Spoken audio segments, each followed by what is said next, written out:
with running, just a little background for you all. I started running from PE. How many people participate in PE? Oh, good. This is a good active group. Everybody's dressing out in PE. So I used to just go to field day. I love field day. I would always participate in field day, but I did cheerleading first. Cheerleading, I love cheerleading. I love to really tumble, flip. That's what I did. So I just love cheerleading.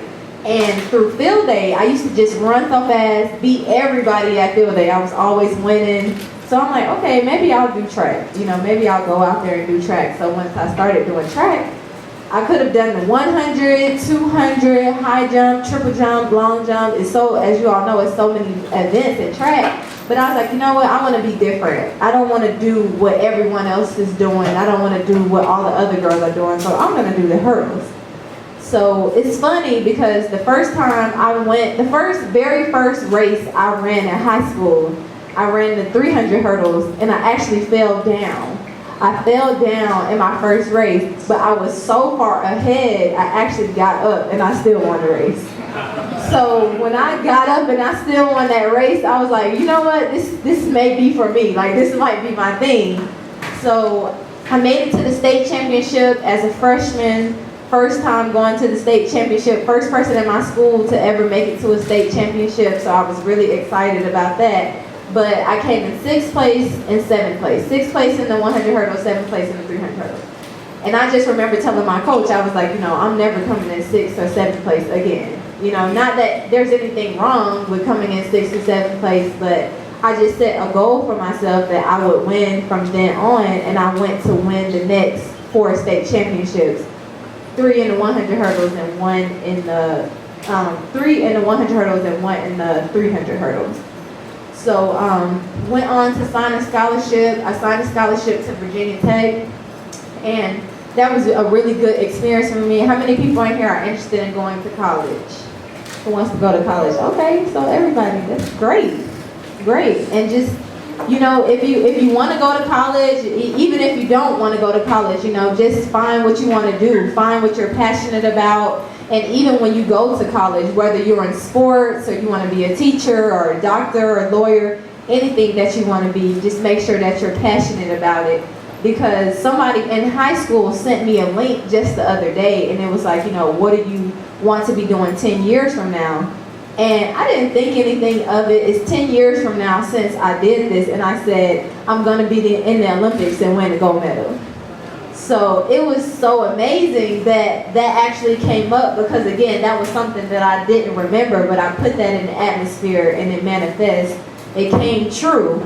So it's just really exciting for me. I know y'all watched the video, and I tried out for 2 other Olympic teams. The first Olympic team I tried out for was when I was at Virginia Tech my freshman year. I was only 18 years old, so I'm like, okay, let's try out for the Olympics. Didn't make it to the final. In the next Olympics I tried out for in 2012, I had the fastest time in America I ran that time 10 days before the Olympic trials, but I strained my hamstring before that. So when I got to the trials, I was hurt. I made it through the first round, made it through the second round, but didn't make it to the final, so I was pretty devastated. So they asked me going into this Olympic trials, well, how did I feel? Did I still have a chip on my shoulder? But I told them I already knew I was going to make this Olympic team. I put in the work. I was healthy. This was the first time I went into the Olympic trials, and I was really healthy, and I was ready to go, and I did it. I did it, and there was a lot of obstacles. There were a lot of people who told me no, a lot of people who didn't believe that I was going to make the Olympic team, just because in the previous years I maybe had a few setbacks, or not really, but I've always been one of the best athletes in the world, and I have a lot of friends, football players, basketball players. I've been to the Super Bowl, I've met Cam Newton, I've met Roddy White. All of these guys, all of these people are my personal friends, are in my personal network. So I knew if they could do it, I could do the same thing. So I really use that to just motivate myself and always set goals, because I always tell young people that it's easy to do the right thing.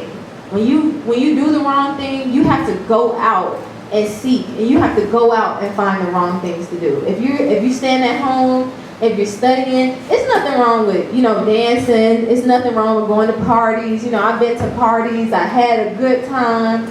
We knew all the dances. We had all the J's and shoes. We had all of that stuff. But we did the right things with those. And I'll be the first one to tell you all, I'm real. I'll try to tell y'all the truth all the time. And most of these athletes that you see with these nice things and nice cars and big dreams, they did the right thing. They put in the work. They sacrificed. They did the right things. They were here doing great things just like you all, participating, sitting in the front, respecting their parents, respecting their teachers, being very excited. They were all doing those things. So you all are in a great place doing some amazing things. So